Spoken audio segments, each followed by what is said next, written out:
Top 10 Egyptian gods and goddesses.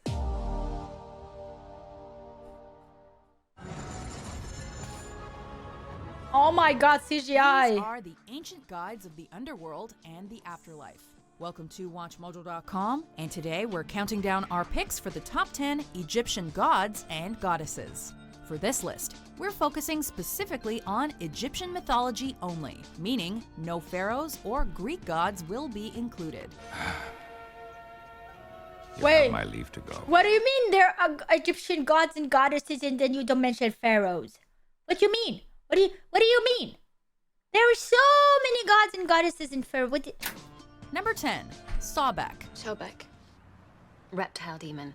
Sobekites were reptile worshippers. Easily identifiable by his crocodile head, this ancient Egyptian deity offered protection from the dangers of the Nile. And while Sobek was originally acknowledged as the actual creator of the river, and perhaps even of the world, he's primarily associated with fertility. Military and pharaonic power were also in his purview. The ancient Egyptians were known to mummify crocs with the hope of receiving special care from Sobek in the afterlife. Not the calmest of gods, but certainly one of the most respected. Sobek is sometimes referenced as an extension of both Horus and Ra. Number 9, Thoth. Wise Lord of the sacred word, we seek your counsel. Now here's an Egyptian god known for his calm and calculating ways.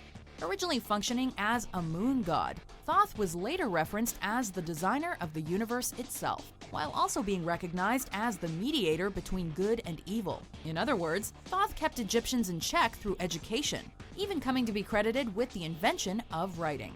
A multifaceted deity to be sure, and one with either an ibis or a baboon head. Thoth inspired the beautiful Egyptian art that continues to amaze the world. Somebody had to maintain the universe, and this god made it look easy in the eyes of those who offered worship. I've seen the world, created from sand and water. Have you seen this movie, Gods of Egypt? I didn't. I saw the CGI in the trailers back in the day, and I was like, no, this looks so bad. So I didn't watch it. I don't know if it's a good movie or not. Let me know. Isn't this the guy from Game of Thrones? All the wisdom in the universe. Number 8, Geb. Geb, god of earth. He's the father of snakes and had one heck of a laugh. It was believed that Geb's booming cackles produced earthquakes, while his tears filled the Earth's oceans. Sometimes connected with a divine goose, and sometimes deemed partially responsible for a world egg. Geb is usually mostly recognized for vegetation along the Nile, and for being a ruler over tombs. Above all, Geb had the ultimate say as to which of the dead ascended to the sky, and which remained in the earth, plagued by heavy guilt. Both a facilitator and a dangerous being, Geb could easily rock the ancient Egyptian world. A lumbering giant, patient, deliberate, unmovable. He is Geb, god of earth. Number 7, Set, also known as Seth. Seth! Shall be your one true king. Sparta! As one of the sons of Geb, this Egyptian god was known to be violent. In fact, he dismembered his own brother Osiris. As a result, Set often feuded with Osiris' son Horus, giving rise to one of the classic tales of Egyptian mythology. Ultimately, Set complemented Horus's rule of the arable land by taking charge of the Egyptian deserts. While Set has become associated with dominating tactics, he's also been vilified for his scheming ways, either within his own family hierarchy or by trying to seduce Horus for more power. Spoilers! I didn't watch the movie! I won't make that mistake. At the end of the proverbial day, killed him. The Red Desert belonged to Set. He keeps dying. This actor keeps dying. Remember P.S. I Love You? Yeah, he keeps dying. Number 6, Horus. As mentioned, this god plays a prominent role in the Osiris myth. Respected as a god of the sky, a god of war, and even a god of hunting, Horus wore many hats on his falcon head, and the Egyptian pharaohs were known to be the human embodiment of him. When it comes to his lasting legacy in the present world, there's the Great Sphinx, which is sometimes considered to be an aspect of Horus, representing the rising sun. With various forms of Horus emerging throughout history, he's mostly regarded as a solar deity, as well as the son of Isis and Osiris. which places him as a rival to Set. I looked up to you. Of course you did. Number 5. Where are the Isis. physics in Spent that? eternity searching for the cut-up pieces of her dead husband. While this Egyptian goddess has been aligned with various Isis! Oh my names God, and wait, skills what? throughout time, the myth of Isis endures through her relationship with Horus, likely inspiring the Christian imagery of Mary and baby Jesus. The mother and son relationship played a pivotal role in the pharaoh's life, as Isis herself represents the actual throne. The flooding of the Nile River was often linked to the tears shed by Isis for her murdered brother and husband Osiris. And, along with fellow goddesses Hathor and Mut, she remains one of the most celebrated female deities of Egyptian mythology. Isis, the Egyptian symbol of life. And now when we hear Isis, we always think of What the good could that old terrorist charm have done group. him? Number 4. Anubis. Anubis, yeah. He's like the most god Anubis sailing the boat Nefertiti and of Ra to Anubis. the underworld. Despite very few references to this god in classic Egyptian mythology, his name dates back to the Old Kingdom of approximately famous. 2600 BC, where and when he was frequently depicted. And Cited by Nefertiti, yeah, she's Plutarch not a as goddess, the but like adopted son of the most Isis, famous things Anubis about offered Egypt, protection Nefertiti for and those in Anubis. the afterlife, usually appearing with a canine head. In essence, this god had the ultimate say as to whether or not the dead could reach the underworld. When a person died, they passed into a room. They were brought before Osiris and a panel of judges. And next to them was a massive scale. Then the god Anubis weighed their heart against Mot, the goddess of truth. At times, this meant weighing the soul and guiding them along to their eternal fate. Recognized in art as both a jackal and wolf, Anubis is closely connected to the embalming and mummification process. Who's that? The dog-headed figure, is that a demon? Well, actually, that's a jackal's head. He is Anubis, the Egyptian guardian and protector of the dead. Number 3. Ra. Ra He is doesn't also have a famous, parakeet. yeah. Ra. Falcon. Often referenced as the defining god of the Egyptian religion, this sun deity held great influence by the 5th dynasty. In fact, the famous Valley of the Kings is sometimes cited as portraying representations of Ra's beams of sunlight. And as the supposed father of the gods, he ultimately merged into the deity known as Amun-Ra, depicted in art through his relationships with Horus and Osiris. This god of the sun, underworld, and maybe even the universe made a cameo of sorts in Steven Spielberg's Raiders of the Lost Ark, which is just one of many reasons we remember him today.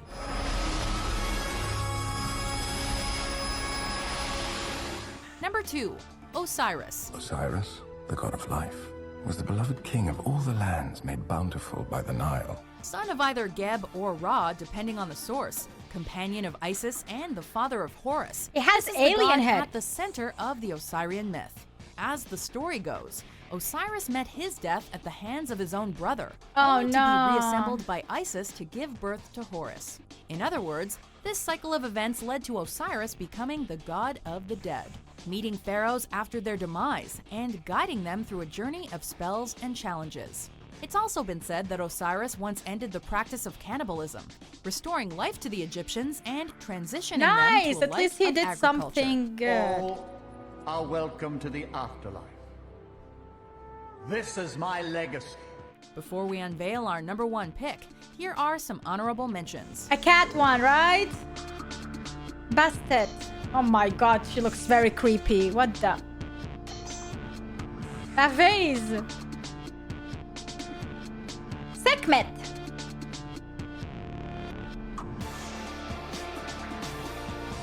A lion. Ta, Lord Ta. of creation, as if the origin of the universe must Ta. forever be concealed. Number 1. Amun-Ra. Amun-Ra. Originally known Ra and as the Amun-Ra? Hidden One and correlated with creativity. They're not the same? The king of gods named Amun looked after the city of Thebes around the 21st century BC. And as the creator of not only himself, but also everything thereafter, his earthly extension would become Amun-Ra, which was the Amun-Ra, result yeah. of the He's sun god famous, merging yeah. with an invisible deity that the Greeks associated with Zeus himself. So, Amun-Ra held a at commanding Egypt, how presence it would over look the like. day-to-day lives Wow. of Egyptians, providing a sense of calm and personal meaning to their earthly and underworld practices. He is, and always will be, the defining presence of Egyptian gods and goddesses. It's not built on the scale of men. It's built on the scale of gods, of one god, Amun-Ra, the god of the sun. Do you agree with our list? No, it's more than that. I don't know if I agree or disagree. I don't know a lot about the ultimate Egyptian god or goddess. For more like historic it's a good top list. 10s published every day, be sure to subscribe to WatchMojo.com. More spoilers! Watch Mojo is like the last second they just show you a kill scene, like a murder scene. Like, thanks, man. Like, wow. But it's my fault watching top 10 Egyptian gods and goddesses before actually watching the movie itself. I mentioned Nefertiti and somebody mentioned Cleopatra. Cleopatra is like really, really famous, but Cleopatra is more close to our age than Nefertiti back in the day. So I feel like Cleopatra looked more like us than pharaohs back in the day. So that's why like Nefertiti for me, whenever like you go to Egypt, when I went to Egypt last week, when I was like literally I was yesterday morning in Egypt. But yeah, when I was in Egypt, when you want to buy like something, it's always like Nefertiti's face. I never saw Cleopatra sculpture being sold anywhere. Like you have the pyramids, a lot of these goddesses and gods, and Nefertiti. And that's why like I mentioned Nefertiti as like the most famous one. But of course, Cleopatra is also really famous. I'm not Egyptian, guys. I'm half Jordanian, but I visited Egypt last week, and that's why I wanted to just watch this. Just because I'm still in the vacation mode. I love Egypt. One thing, as I said, I really hate is how the guys were looking at me, but I'm used to that because I'm half Arab. I know the thing. And like I was wearing a dress, and they immediately look if you don't wear like the hijab or niqab or whatever. And I didn't like the beeping a lot on the street when I was walking, and I didn't like the fact that they want to sell you everything. They're constantly like, hey, come on. But it's a thing, you know, it's with them. You just ignore it. You say la shukran and you move on.